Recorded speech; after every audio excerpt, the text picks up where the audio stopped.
যে পরিযায়ী শ্রমিকরা এসে মুর্শিদাবাদে দাঙ্গা লাগাচ্ছে, আর এই পরিযায়ী শ্রমিকরা আজকে যখন উড়িষ্যা থেকে, ইউপি থেকে, সকালে আমার কাছে মেসেজ এলো গুজরাট থেকে,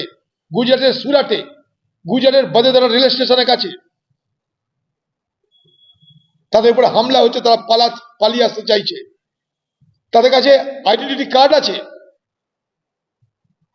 কার্ড আছে, তবুও তাদেরকে পুলিশ, ওখানকার প্রশাসন অ্যালাউ করছে না। আমাদের এই জেলায় গুজরাটের এমপিও আছে, তাদেরকেও বলবো যে গুজরাটে যে সমস্ত এই বাংলার এবং এই মুর্শিদাবাদের মানুষদের বিপদ বাড়ছে, অসহায় বোধ করছে,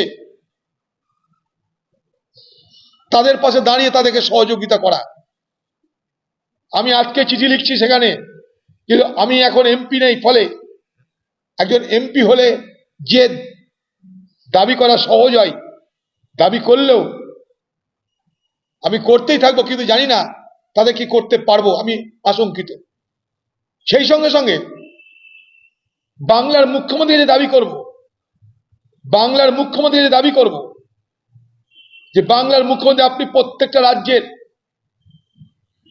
রাজ্যের মুখ্যমন্ত্রীকে চিঠি করুন, গুজরাট হোক, উড়িষ্যা হোক, উত্তরপ্রদেশ হোক, মধ্যপ্রদেশ হোক, যেখানে, মহারাষ্ট্র হোক, যেখানে যেখানে আমাদের রাজ্যের বেকার যুবকরা রুটি রুজির জন্য কাজ করছে, ব্যস্ত আছে, সেখানে সেখানে তাদের জন্য সহযোগিতা, তাদের নিরাপত্তার ব্যবস্থা করা হোক। যারা নির্বাচিত জনপ্রতিনিধি আছে মুর্শিদাবাদ জেলার, তাদেরকে বলবো আপনারা নিজেরা চলে যান গুজরাটে, চলে যান উড়িষ্যাতে, সেই সমস্ত মানুষ হচ্ছে দাঁড়ান, সেখানে গিয়ে সেই আপনাদের যে অধিকার, সেই অধিকারটাকে কাজে লাগান এবং সেখানকার মানুষকে নিরাপত্তা দেওয়ার ব্যবস্থা করুন।